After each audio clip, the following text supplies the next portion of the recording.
Olá, meu nome é Caroline, sou médica infectologista e hoje a gente vai falar sobre meningite bacteriana. Durante a aula, a gente vai conversar sobre definição, sintomas, casos clínicos, tratamento e prevenção. Da definição, né? O que que é uma meningite? Então, é um processo inflamatório das membranas leptomeninges. Então, a aracnoide, aqui como vocês estão vendo na figura, que é a camada fina intermediária, e a pia mater, que é a delicada camada interna vascularizada. E a meningite tem uma alta morbimortalidade.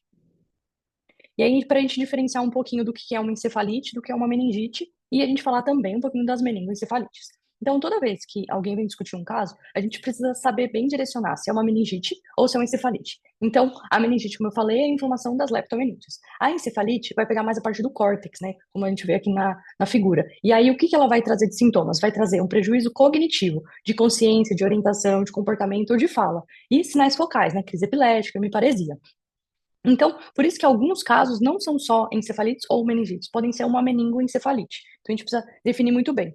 Aí, depois a gente vai falar um pouquinho da meningite, da síndrome infecciosa e da síndrome de irritação meníngea.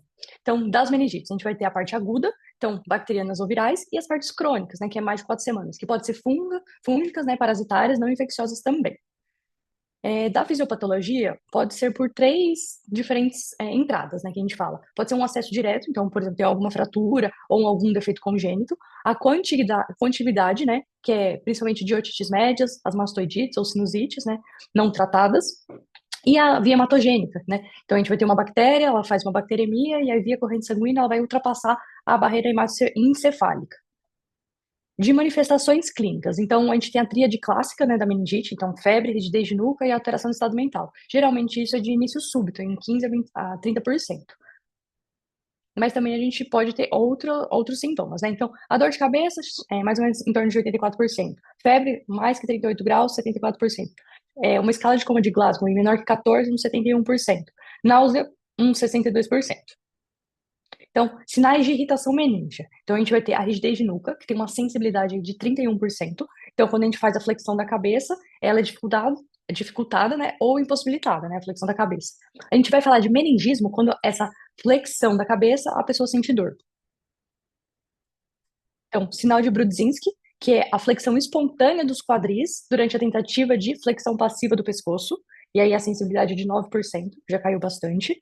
Sinal de Kernick, então é incapacidade ou relutância em permitir a flexão total do joelho quando o quadril já é flexionado a 90 graus. A perna oposta vai tender a se flexionar, então uma sensibilidade aí de 11%.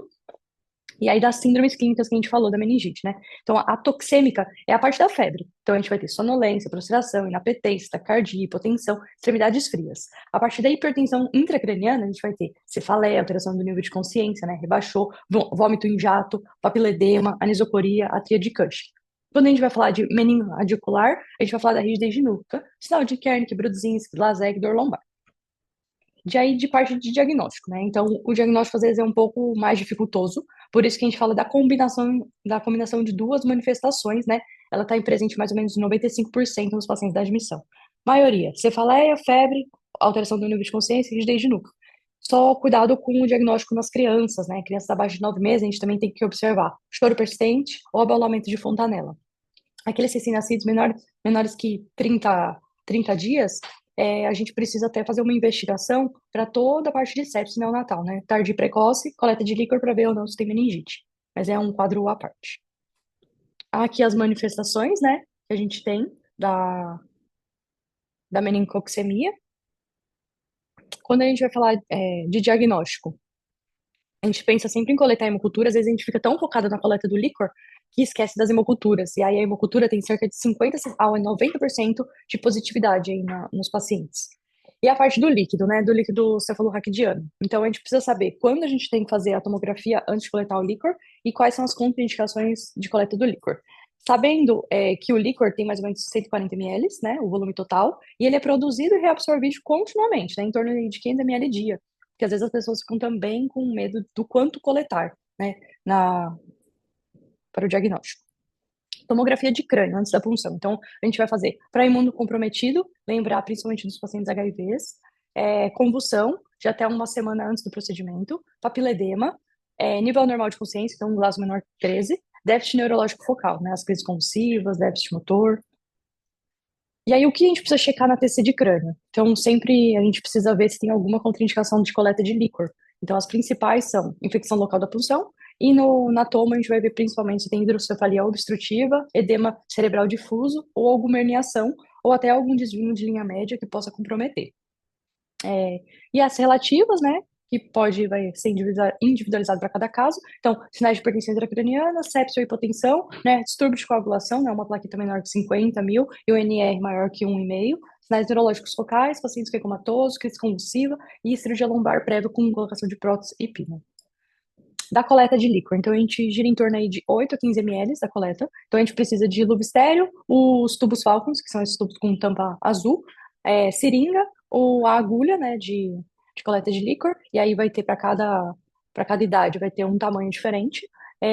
Gase com clorexidina, se tiver muito com sujidade a parte da pele do paciente, a gente põe a clorexidina desgermante, depois o alcoólico, senão vai só alcoólica, e o manômetro. O manômetro não tem em todos os lugares. Então, até no Emílio, quando a gente, né, acabava quebrando, né, o manômetro, né, ou não estava funcionante, eu estava para arrumar, a gente usava uma outra alternativa que eu vou mostrar para vocês. Coleta. Então, a gente pode fazer tanto ele sentado quanto em decúbito. A gente pega geralmente a crista ilíaca e traça uma perpendicular com relação à coluna, e aí a gente vai cair geralmente no processo espinhoso L4.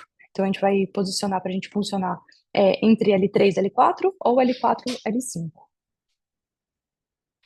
Coleta, geralmente a gente faz a punção lombar, alguns neurocirurgiões acabam fazendo a occipital. Lembrar sempre do bisel, quando você for colocar o paciente em decúbito, colocar o bisel para cima, para conseguir coletar. Vamos ver esse daqui. A gente está fazendo a asepsia antisepsia, né, com clorexidina. Lembrar sempre de fazer da crista ilíaca, que é onde vai ser seu padrão de referência, colocar o campo estéreo, marcar a punção. Tem lugar que tem campo estéreo, né? Tem lugar que a gente acaba colocando o próprio saco da luva estéreo, né? A própria embalagem. Então, vai estar posicionando ali para tentar achar. Sempre tentar ver da onde vai cair a parte da coluna, né? Porque fica a musculatura paravertebral. Então, posicionar entre L3 e L4, L4 e L5, para achar. Peraí que o vídeo tá um pouquinho lerdo aqui.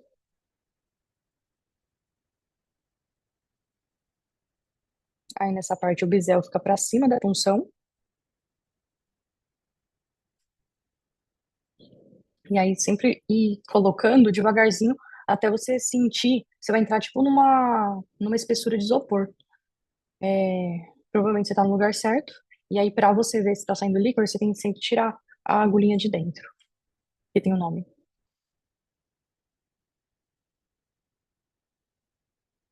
Aí, o bisel, né?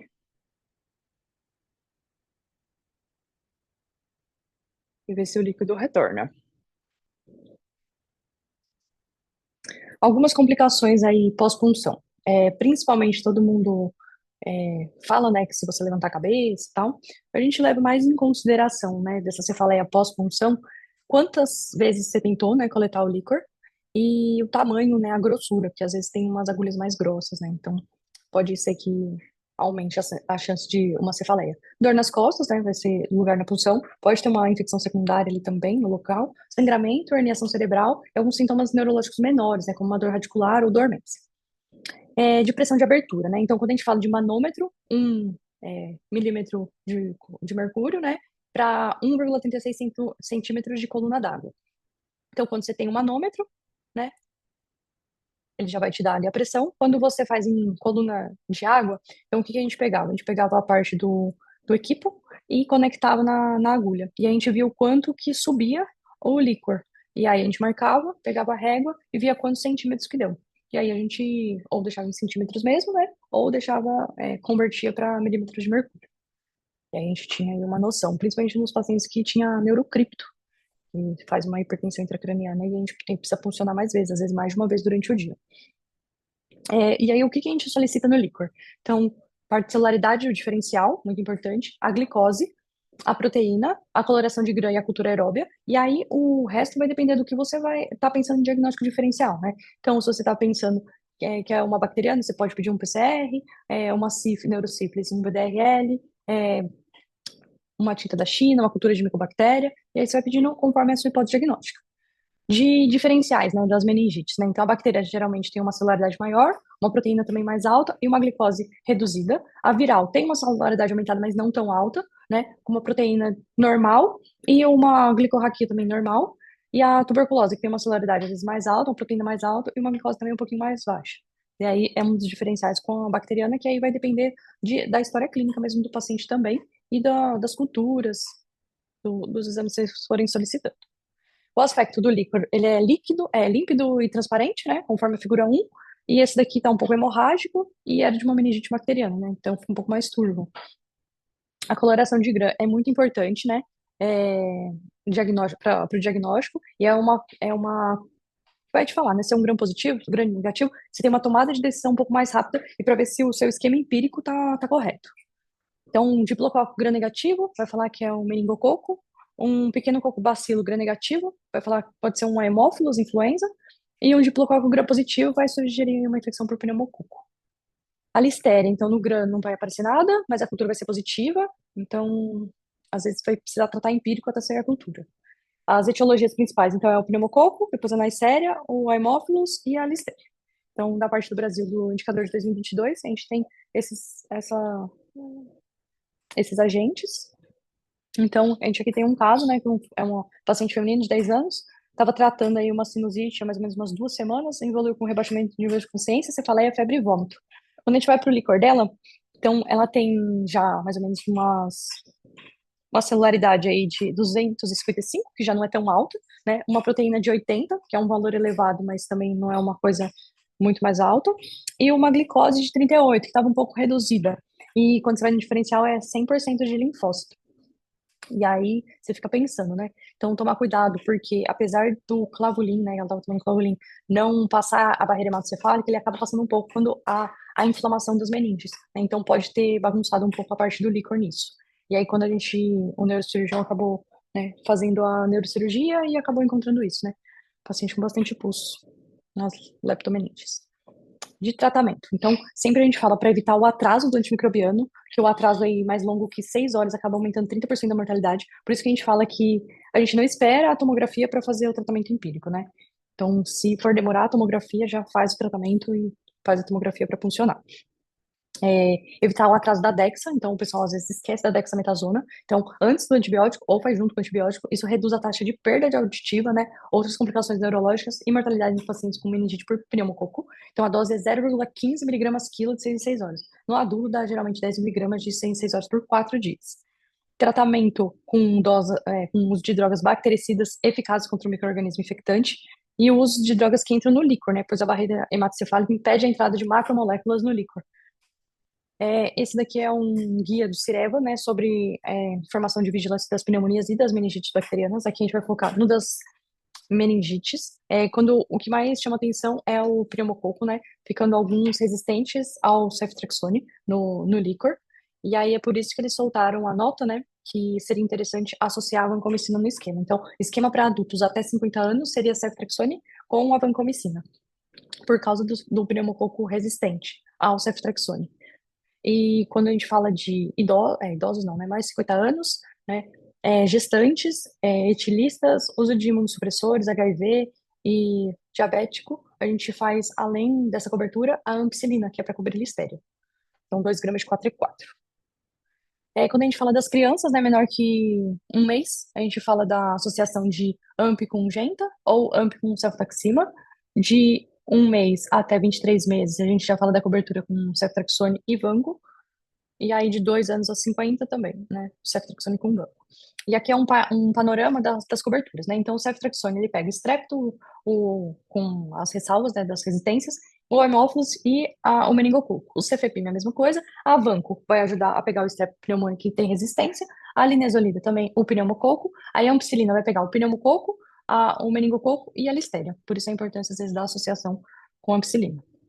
E aí, tempo de tratamento. Todo mundo pergunta como, não coletou o líquor, acabou iniciando o tratamento empírico e pergunta por quantos dias. É muito importante a gente saber o agente para a gente determinar o quanto tempo a gente vai fazer o tratamento. Então, o meningococo são 7 dias, o pneumococo é de 10 a 14, o Haemophilus influenza 10 dias e a listéria 21 dias.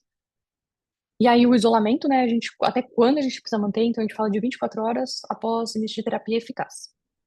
E as quimioprofilaxias, que é uma coisa também que gera um pouco de angústia. Então, quando a gente vai pensar em realizar a profilaxia, né, para as meningites? Quando a gente estiver em frente a uma meningite por Haemophilus ou Neisseria, né, o meningococo. Quanto? O mais precocemente possível, né? Fala de até 30 dias, mas quanto mais precoce, melhor. Então, de quimioprofilaxia para meningococo, as indicações são os comunicantes íntimos, os colegas comunicantes em creches e escolas, né, profissionais de saúde que não utilizaram os EPIs, como máscara, o óculos, para realizar procedimentos como intubação, RCP, aspiração de secreção e fundo de olho, né, visualizar fundo de olho. E as indicações dos hemófilos são: no domicílio está indicada para os contatos próximos de qualquer idade que tenham pelo menos um contato com criança menor que 4 anos, não vacinada ou parcialmente vacinada, ou com uma criança imunocomprometida, independente da situação vacinal. E a segunda, em creche e escolas maternais, está indicado quando 2 ou mais casos de doenças invasivas ocorrerem em um intervalo de até 60 dias nessa situação. A quimioprofilaxia deve ser prescrita para todas as crianças, independente da idade ou do estado social, e para os cuidadores. E aí, com o que que a gente vai fazer? Né, o meningococo, a primeira escolha é a rifampicina, né? Depois a gente tem as alternativas, ceftriaxone e o ciprofloxacino. E para o hemófilos é a rifampicina.